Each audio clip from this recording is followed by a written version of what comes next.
Ladies and gentlemen, I am officially running for President of the United States. And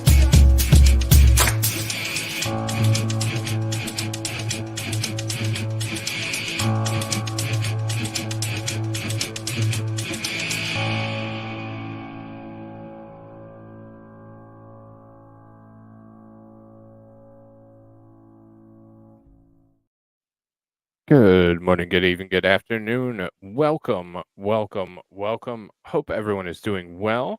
How are you, dog mama? Oh, I'm fine. I'm Oh, fine. that sounds good. That sounds really good. I'm not even gonna banged up. ask. Nah, Not even gonna ask. no.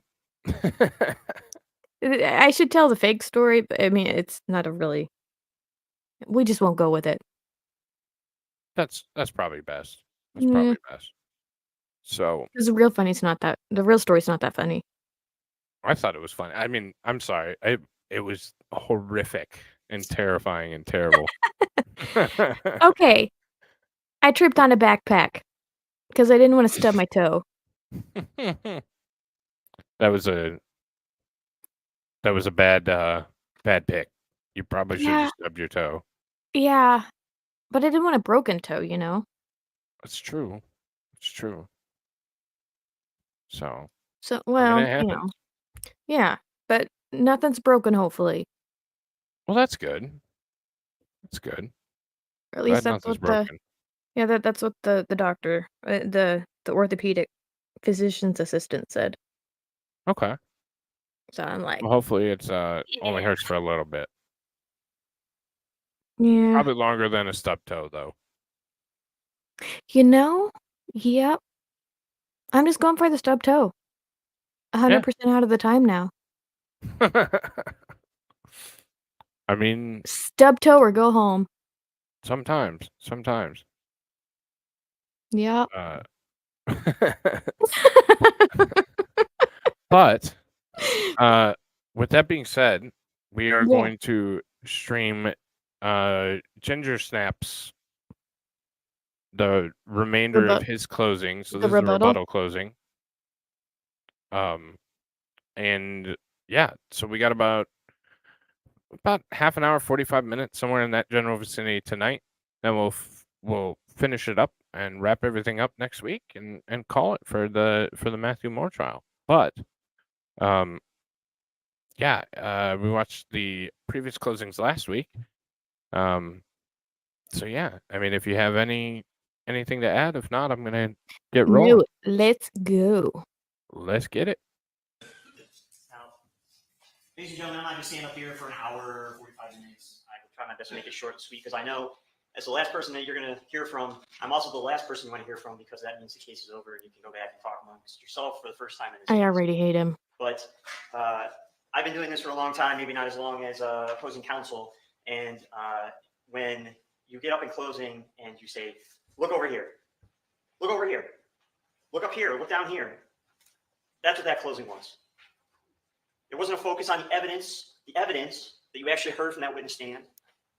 You see in all of these documents, this is the evidence. Sir, it actually and that's what you are did. to render your verdict on, the evidence that you heard, the evidence that you saw, your judgments. You didn't have any evidence to show. Everyday tests that you use to determine the credibility of every witness. That's your job. That's what you render your verdict on. Now, counsel will hold up giant piles of paper and say, well, you don't know anything about this. Completely ignores the piles of paper here that'll be littered on your table as you walk through all the facts. Hey, Bobby. Hey, Shinny. Hey, Queen. Piles of paper in your lap from all the notes. Oh, crap. I was Digger. I didn't switch from top to live to live. Rendering your verdict in this case. Now,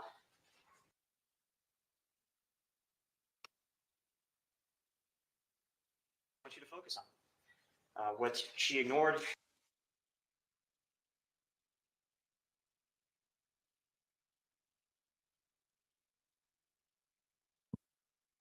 Mighty?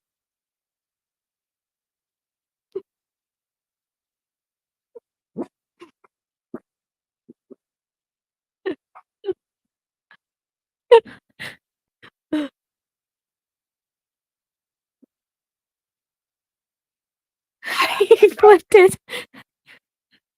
Mighty, over here.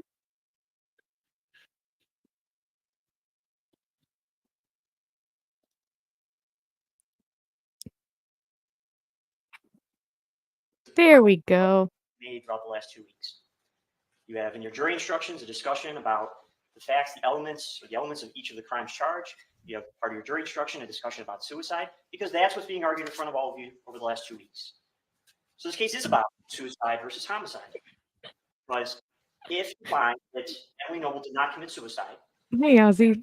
if you find that the defendant, Matheau Moore, committed the homicide, that's when we're going to ask you to reach that verdict.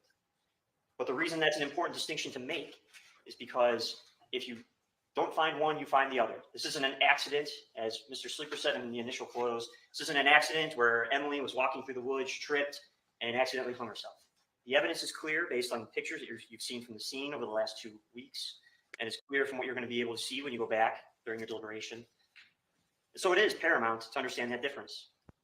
Now, again, the focus during the last close that you heard from the defendant is, again, let's ignore the state's experts. That Dr. Agnew's report leads to all these other reports, and so if Dr. Agnew's report is garbage, then the rest of them are garbage. You've heard that over and over again for the last week or so when we've been referencing Dr. Agnew's report.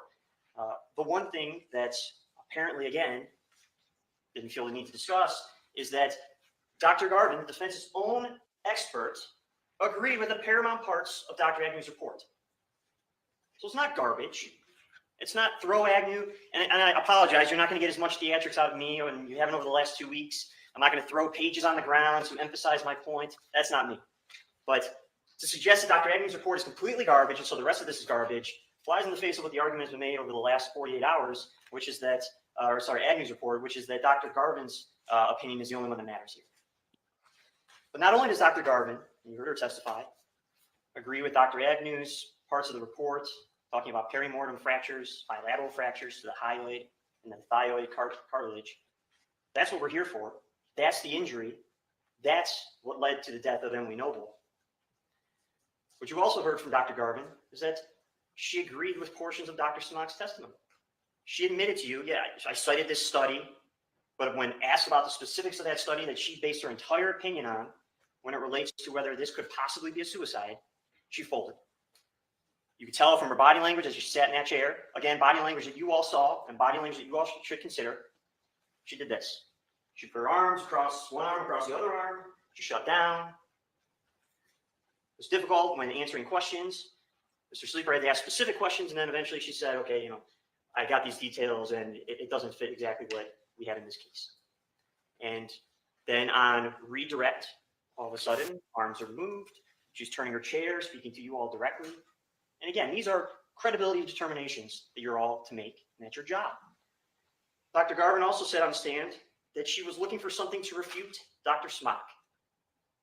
And I highlight that to you because that's very different than when she first started testifying. They said, well, you don't know what you're going to get. When someone contacts me, they don't know what kind of report they're going to get. Could be good, could be bad, could be otherwise. That's my job. It's very different than sitting there and telling you all that she was looking for something to refute Dr. Smock. And you ask yourself, why would she be looking, or why would the defense be looking to refute Dr. Smock? And I would submit to you that's because Dr. Smock told you exactly what happened in this case. Now, Dr. Smock, you'll have his report. He didn't cite to a whole bunch of studies. Dr. Garvin cited to a bunch of studies that we learned later on during the examination were bunk, but Dr. Smock didn't list a whole bunch of studies in his report, but what did he do? He sat there, answered questions from counsel, cross-examination questions. She certainly asked some questions about his background, his experience. And he sat there and he told you that all these years of his experience, handling strangulation cases, he went through a CD, which is 50, 60, 70, 80 pages. That's a lot of these CDs are. I would probably suggest you don't read all of those from front to back, but feel free.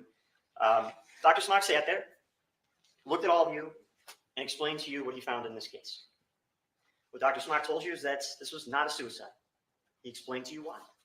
He showed you and demonstrated in that chair the cord. It's not possible to cause these injuries. He demonstrated that to you. He said that the cord is about 1/4 of an inch in diameter, and that there's a space in between the two bones where the fractures are from, the hyoid up here.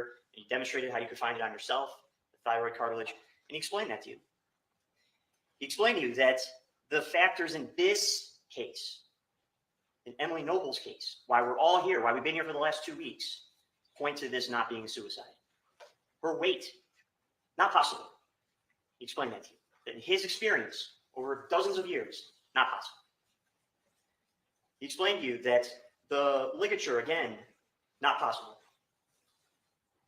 He explained to you that all those factors that Dr. Garvin supposedly relied on in the study that she cited, those are factors that all weighed in favor that this is not possible. And he told you that not a single study in his research, his years and years of experience, ever found a situation where someone under 100 pounds presented with those 4 fractures: bilateral fractures of the hyoid, bilateral fractures of the thyroid cartilage.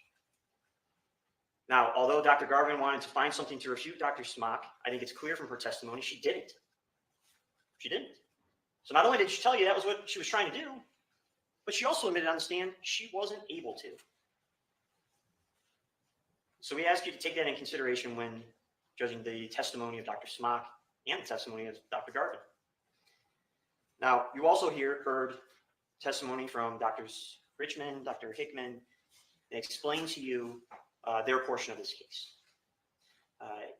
You were just told on the closing of the defense that there are no pictures, nothing to suggest where the ligature was, whether there was a knot. And I would submit to you that's completely false.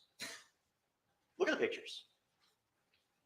The Montgomery County autopsy pictures, they show you pictures of the neck area. They show you that the 2 cords that went under Emily Noble's neck were intertwined. One went off her back.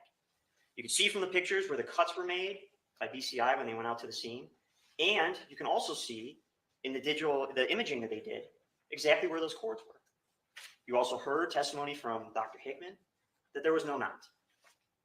So to suggest that there are no pictures, and there are a lot of pictures, is completely false. Look at the pictures. Look at all of them. From the ones that were taken on the scene, from the ones that were taken during the autopsy. And yes, you may have to look at multiple pictures from different points in time. I would admit that. He sure does. And what you'll find is it's clear how the ligature went around her neck. It's clear there was no knot. And the reason that's important is because, again, all of the studies that Dr. Garvin cited to, the study that was shown by counsel during the questioning of Dr. Smock, as well Sorry, as y'all, I'm back. I had to go get an ice pack. in this specific case, the only factors that matter to you all were not considered in those studies. The unrebutted testimony of Dr. Hickman and Dr. Richmond is that Emily Noble died of multiple injuries to the head and neck.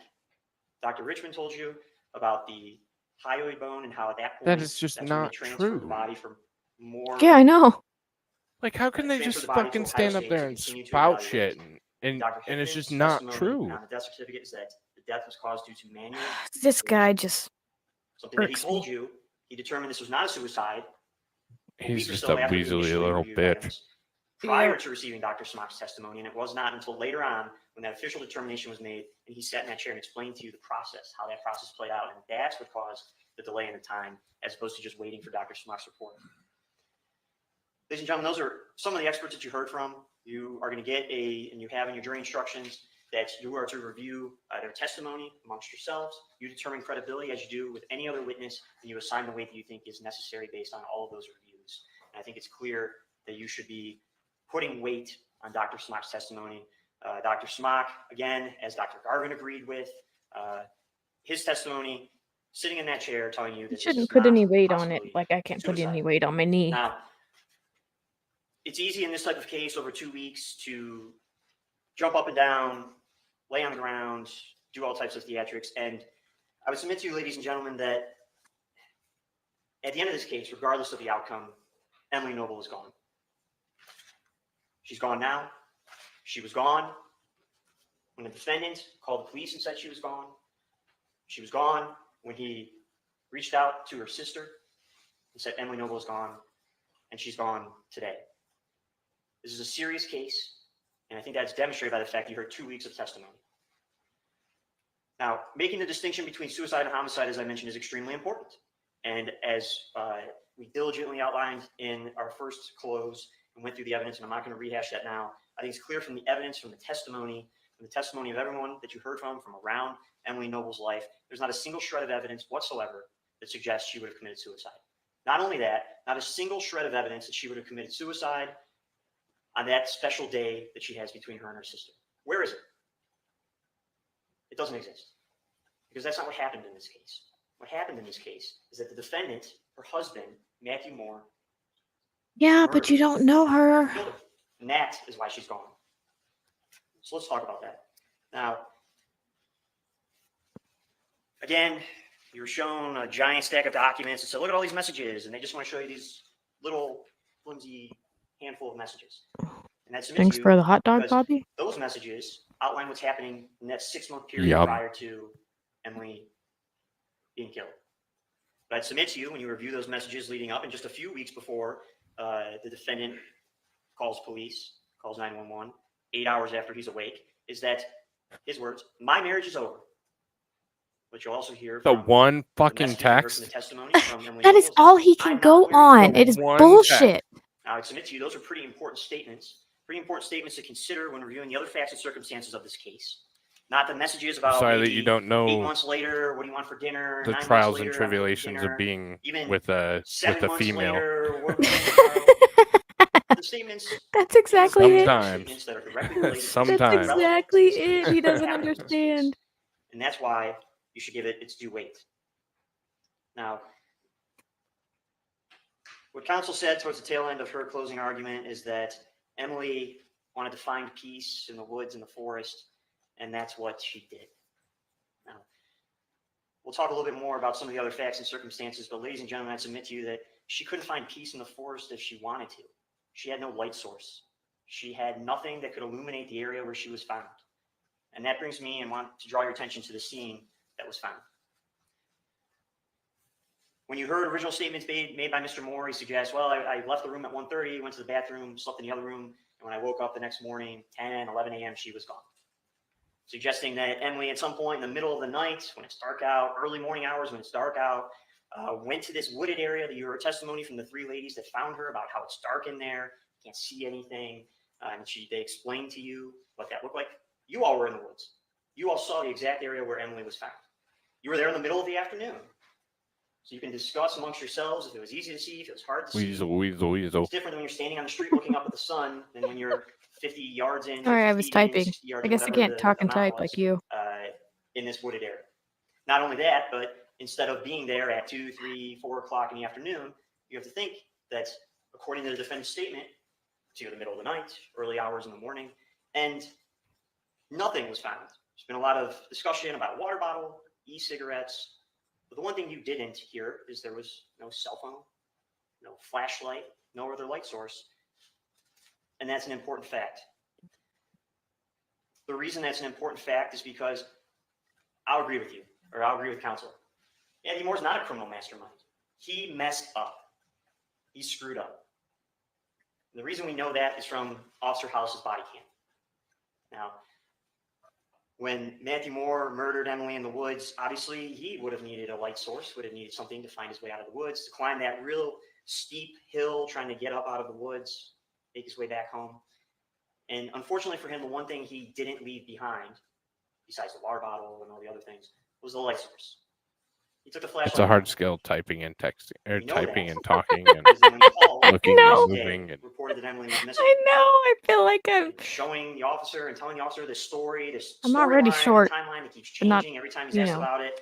About 2 hours into that anyway, time period that Officer House my brain just doesn't connect. There's nobody else odd. coming in the house other than the defendant. Yeah, I don't understand. That a flashlight appears in the back of the garage. And again, that's the same area that now Mathew Moore is highlighting, saying, oh, look at this cord. This cord doesn't belong here. I might be crazy, but this cord doesn't belong here. And it's not only the fact that the flashlight is there, the cord is moved, but go back and watch that and go back and listen to what he says.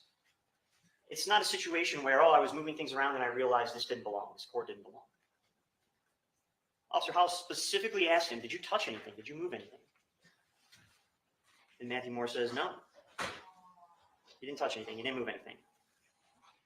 Now, I would submit to you that that was one lie of many lies that occurred over the period that Officer Hollis was there and throughout this investigation. And the reason that is important, not only because I believe the evidence shows that it's a lie, but That's the information that the Westerville Police Department is getting in that moment. The information they're getting is the information that Mr. Moore is providing them.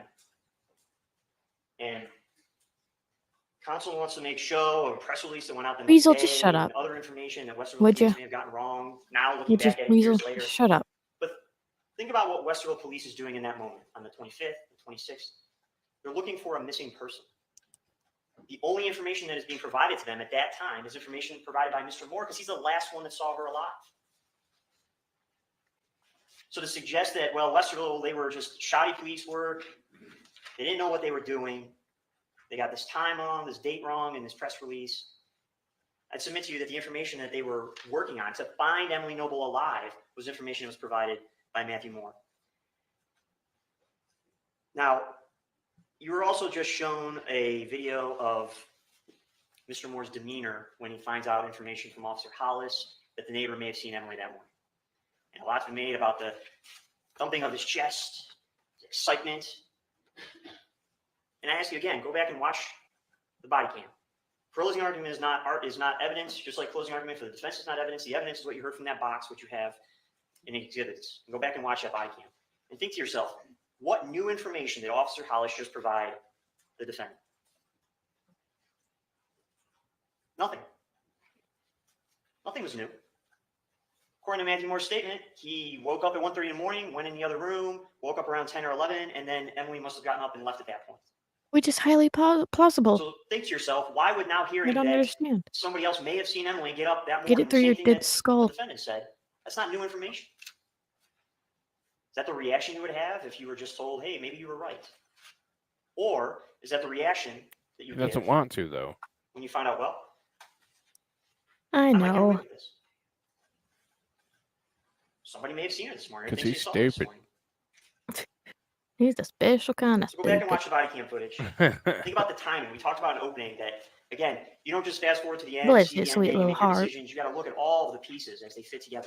And so it's not only important to hear what the defendant said, but it's important to look at his demeanor, his body language, and how those actions, what is happening around that. And that's no different than the cell phone records. What's happening around that? What information do we have, or what information does police have up to that point?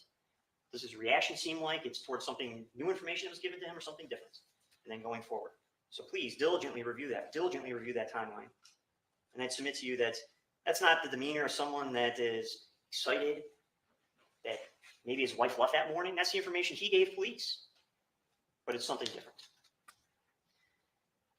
You also heard that, or saw a video of Mathew Moore seeing Celeste groan when she came to the scene, and Officer Hollis said, "Is that your wife?" And he, oh, I thought that was her for a second.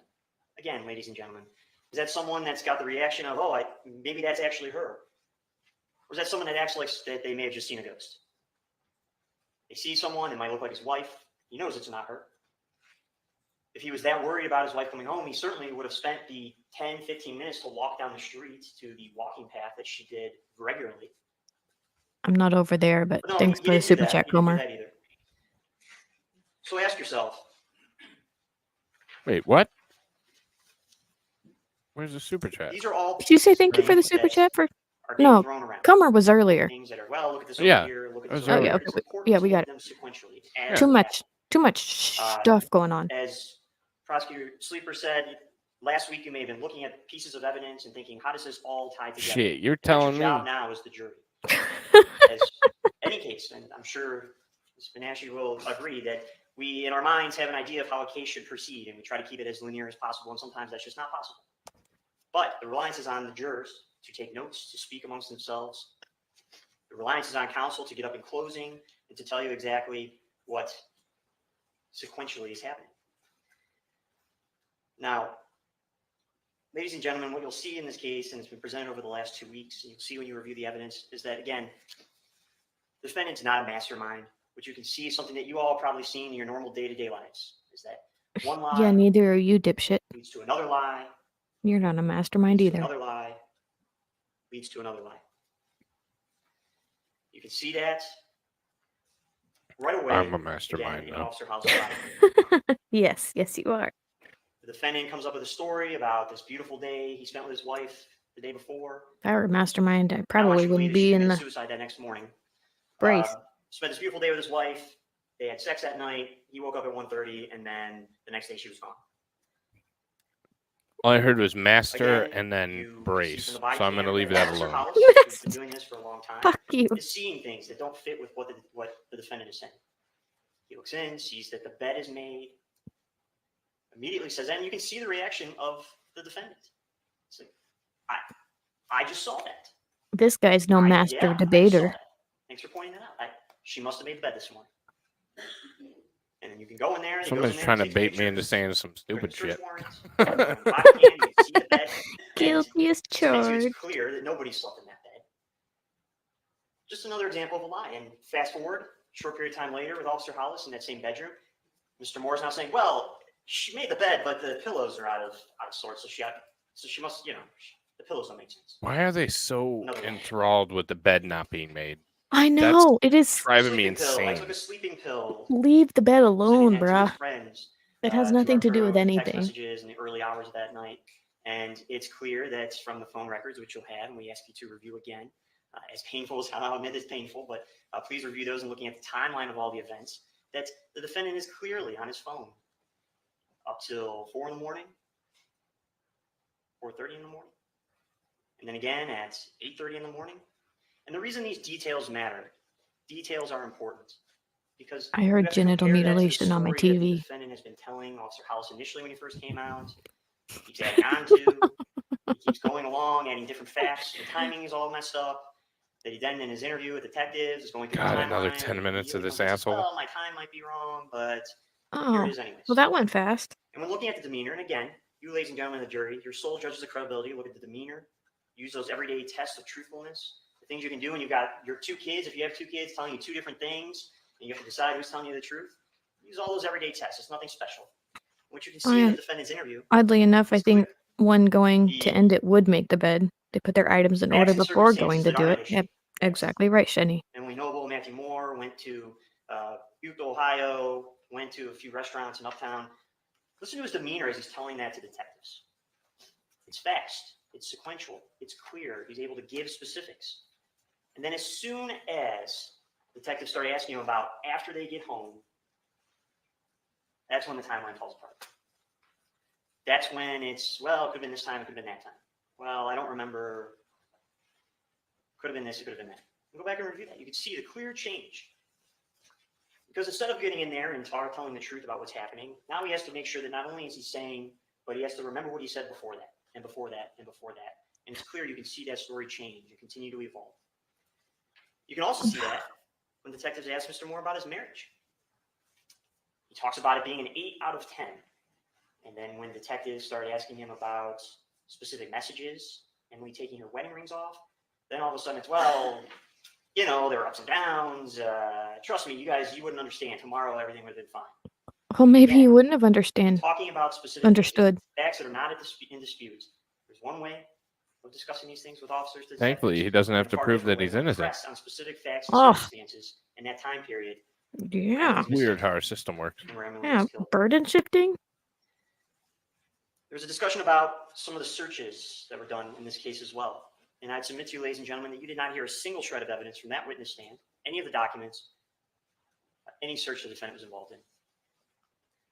Not prior to reporting her disappearance, that 6-hour window plus. Yeah, they didn't understand. Where the defendant was sitting in that bedroom doing nothing except for being on his phone. Nothing during that, after the report to police, or any of the months after that. You heard from various witnesses that talked about the fact that they went on 10 plus searches and had never met Emily in their life. And her sister didn't come to the searches.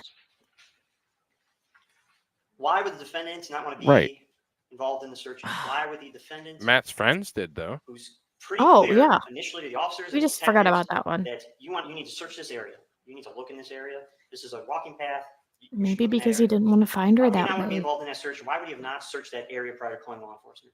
Again, ladies and gentlemen, we're not asking you to use special tests. We're asking you to use your everyday experiences. Use your common sense and put yourself in that situation. What would you do? Your loved one is missing for 30 minutes and you don't expect it. Especially if you get up and you see wallets there, cell phones there, Keys are there. Car's there. And it looks like they just disappeared out of thin air. Maybe a walk. Do you wait 30 minutes before you do something? Do you wait an hour? Do you wait 6 hours before you even lift up a finger? Not until you call the friend, Celeste, who says, what are you doing? Call the police. Not until that happens do you eventually call police. You don't go on a walk in an area that you know she frequents. You don't want to go check to see if she tripped, hurt herself and can't get up, hit her head, had another medical episode. You don't do that for someone that you're married to, someone that apparently you love. Ladies and gentlemen, use your common sense. Yeah, ladies and gentlemen, use your common sense. He could not be the one to find her. He couldn't. And why couldn't he be the one to find her? Because as he said in his interview, that would make him look bad. And I understand that was in a different context, but he knows. If he's the one that finds her, how is he going to explain it? I got lucky. You go, Matt. Speaking of getting lucky. That was great. That was so fucking great. How lucky is the defendant that he points Westerville police to the exact area that she commits suicide? Golden. All the places. Stay golden, pony boy. Eastern portion of those woods. Anywhere. Any of the walks that they would have gone on. Somehow, he knows that 4 months later, that's exactly where she's going to be found. As we put it in the first close, that makes Westerville Police Department look bad. They should have found her. And Shinny makes a point. Why would he want to go look? That makes the He defendant might look be far worse. more worried than he wanted to admit. He knew exactly where Blame she that he missed was. the signs again.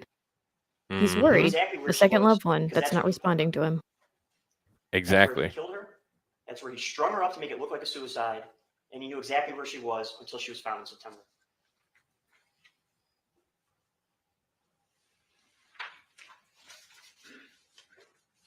Ladies and gentlemen, not only that, but as we pointed out, and as you've heard from the testimony, not only did the defendant not go on any searches,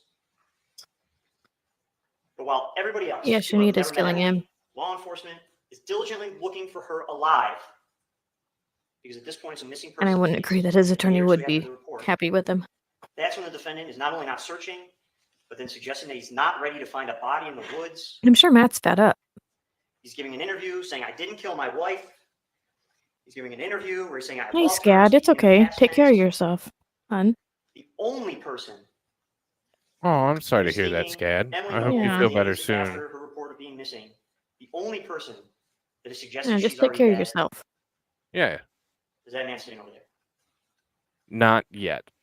And ladies and No. gentlemen, I submit to you that the reason he's the only person is because the day that it happened, the day after, the 2 days after, up until the time. Yeah, Scott, on September, Shinny's stream, we she were was asking found, about the you. only person that Wondering knew where you that were she was at, dead so. and murdered Glad you was that popped in. man because he did it. But get That's better. the defendant, Matheau Moore. Send in love. Ladies and gentlemen, please, I understand this is a long 2 weeks. I understand there's a lot of evidence and a lot of things for you to consider. Take your time. Speak amongst yourself. Walk through the evidence. Walk through the timeline. The timing in this case is extremely important. We asked you to do that in opening, and I'm asking you to do that again. When counsel implored you to write down all your unanswered questions, fine. Do that. But ask yourself, what are the questions that matter in this case? Is the question of, were there bubbles in that Scab, in the we water leverage bottle, you. or was it something else? As Shinny would say. Are there questions about whether her shoes were tied once or twice? Are those the questions that relate to the elements of the offense, which is your job to go through, the elements of the offenses? That Those sucks, are the Scad. questions that Well, take matter. care of yourself, and I appreciate Those are the you stopping questions by. Dr. Smock Because Yeah. Lord, we've been talking about you. Those are the questions So, Dr. Agnew answered for all you. good things. And honestly, those are the questions that Dr. Yes, Garvin of Well, course. I All good was. things. But So, ladies and gentlemen of the jury, We please I love don't know Scad. about that dog go mama. through this evidence. Oh, And okay, we are Bobby. confident that after reviewing the evidence and the testimony of the case, Boo. finding in this case that the evidence supports, and that's a verdict of guilty on each count in front of you. No, Scad, we missed you too. Thank you. There's quite a few of them over there. Mm-hmm.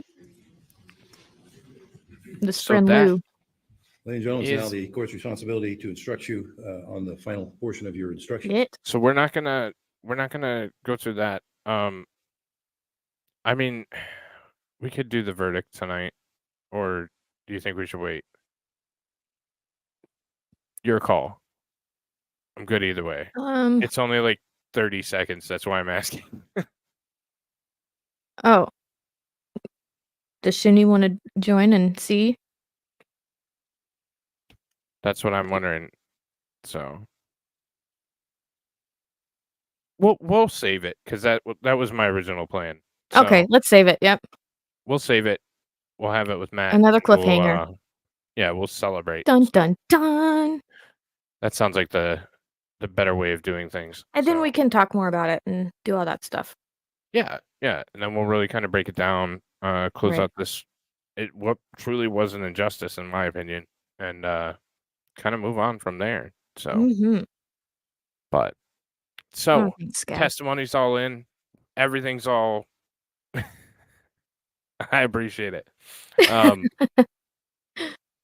So that's basically that's the testimony. That's everything that could be is in. Mm-hmm. So now the jury just deliberates, and then we'll come back next week, like we said, with the verdict. We will hopefully talk with Matt.